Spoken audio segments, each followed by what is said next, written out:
Hey guys, it's George, from Lost Age, and today I'm going to give you guys an Unchained deck profile. Compared to the other decks, this is probably the most competitive one I have, and probably the most competitive one I play.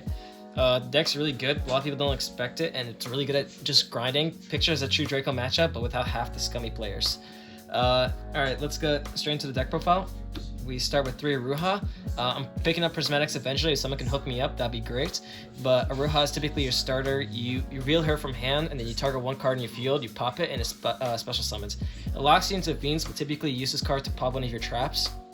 And then all the traps and all the monsters, when they're destroyed by battle by card effects, they spec Unchained card from deck. So it's really good for that reason.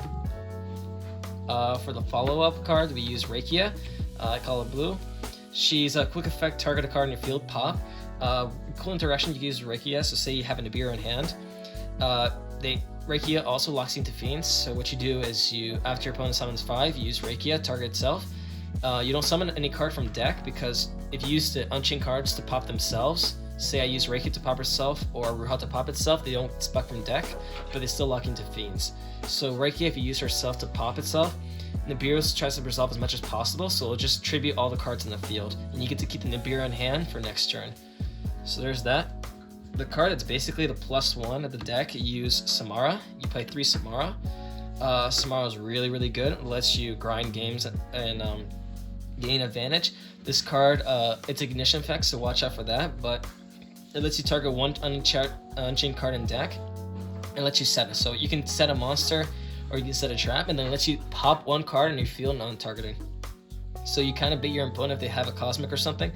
They have to kind of hope for the best and pop the card. Typically you want to pop a monster because you want to keep the trap for next turn, but this is also really good for grind matches. This card I call Dog Poop. You really don't want to open it. It's still good though, because it lets you, on your turn, you typically, if you can, summon this out, and then you use your opponent's card as link material. It's an IP. You have to go into Fiend Monster. This card also lets you add from graveyard back into hand, or sorry, it lets you spec from graveyard.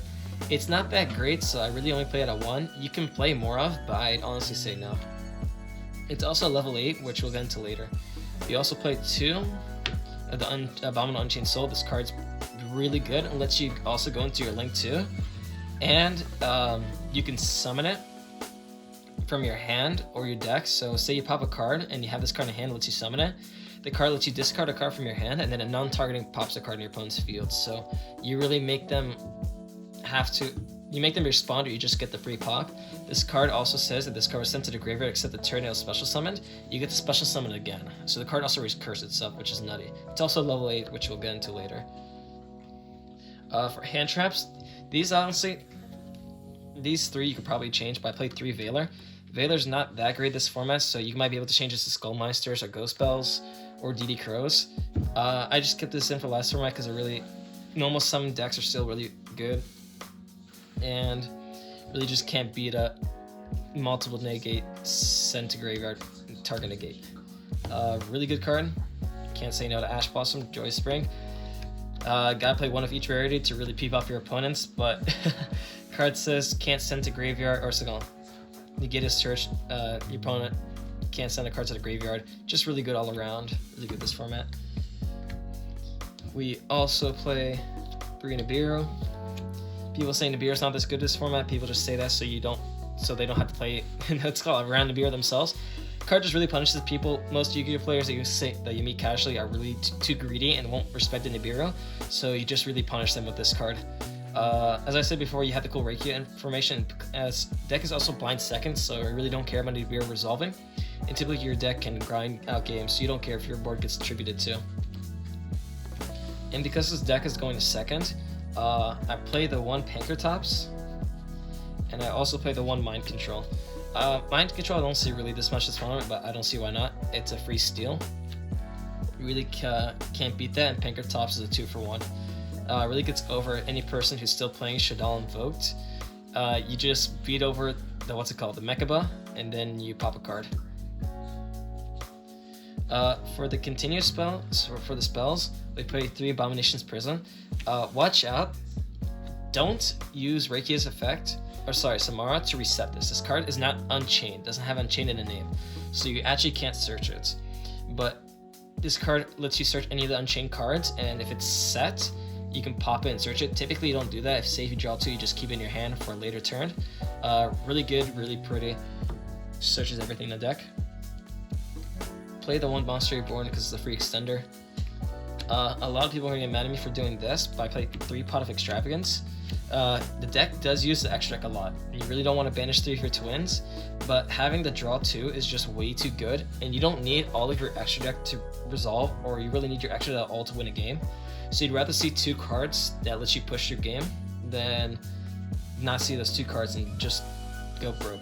This deck really just needs 2 cards to pop off, and Pot of Extravagance just lets you really outgrind your opponents. So we'll keep that. And because you don't want to lose against hand traps, if your starting cards get hit and you don't draw the good hand, you're kind of stuck there, so you play the 1-off Called by the Grave. Cards go all around, good offensively, undefensively. For traps, we play the 3 Abominable Chamber the Unchained.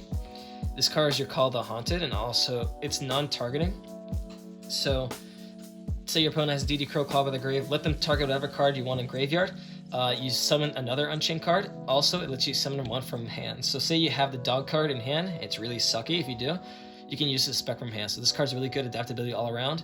And also, if it's destroyed by card effects, whether by you or your opponent, it lets you spec Unchained card from deck. So the card's really good. And then for your offensive cards, really can't stress enough, this card has won me so many games. Skip the Unchained. Removal is key in this format, and having searchable removal is absolutely terrific.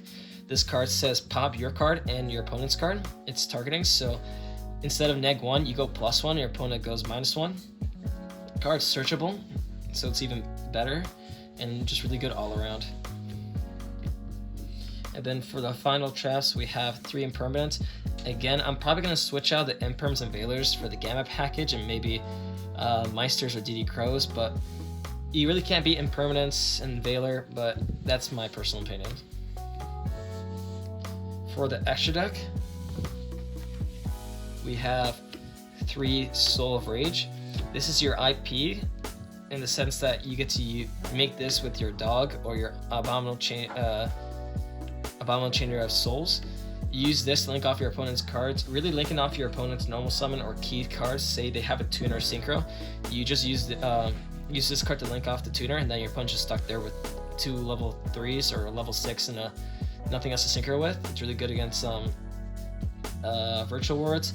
Say they're trying to resolve one of their traps, you just use this card to use as link material. The Cooldown Lord, they can't resolve the traps, doesn't have an effect. Really just good all around.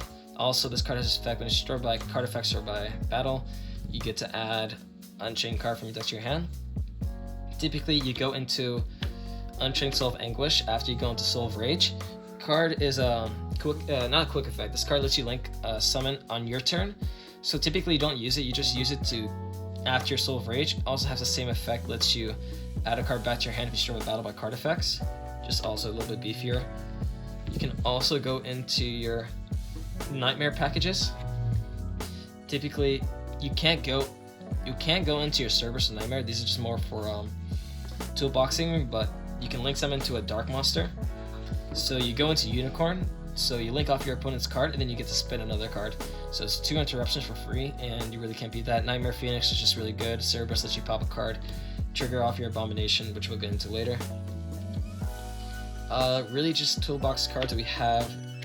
Topological package. We have Trispenia, Zeroboros, and Bomber. Zeroboros just gets really beefy depending if you're playing against Virtual War, so just 3 Pot of Extravagance. You can get really big really quickly. And then you banish your opponent's card, say you're playing against it's called more of a control deck. You banish all the cards that really can't recover. Topological Bomber. You can trigger this card multiple times per turn. You can activate your traps to summon cards, use your effects to summon more cards, and pop the card multiple times per turn. And Trispenia is just more of your Harpy's Feather Duster, lets you burn your opponent and also destroy back row. And for the boss monster, you would want to play Access Code Talker. Issue is Access Code Talker is a Cyberus. This is a Fiend, so you might get locked into it. You gotta play really around to get into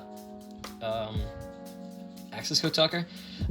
Unchained Abomination is stupid good this format. You basically go, okay, summon effect to pop one of my cards, Pop one of your cards, okay. Effect, since one of my cards is destroyed by card effects, destroy one of your cards. Attack, destroy another card, and then end phase, destroy another card. Card just really outgrinds anything. Super good against Edledge. They keep setting back their back row. You keep popping them. You let them set as many as they want. They only have this card pops for free. Their cards run out eventually. So card really just outpaces them. You typically don't want to go this as soon as possible. You want to go this card once you really have a hold of the game, and then you just snowball. Really good, pops a lot. And because the deck really has a problem against it's not Dingirsu, sorry, against Anaconda, you play the 1 of Dingirsu. I said 2 cards with level 8, you make Dingirsu to send the what's it called, the Dragoon. Dragoon is really annoying. If you tell this whole deck targets, so card that says can't be targeted, it's a field day. So you typically hard make this, make 2 level 8s, send the cards to grave. Can't say no to a card that says send to grave, and also protects your card from card effects whenever your opponent tries to pop your cards when you don't want them to. Card's really good, can't say much more. Well guys, that's my Unchained profile. Let me know how it works out for you guys. Let me know what guys you change. Take it easy. Again, this is Jordan Mean from Lost Legion signing out. Take it, guys.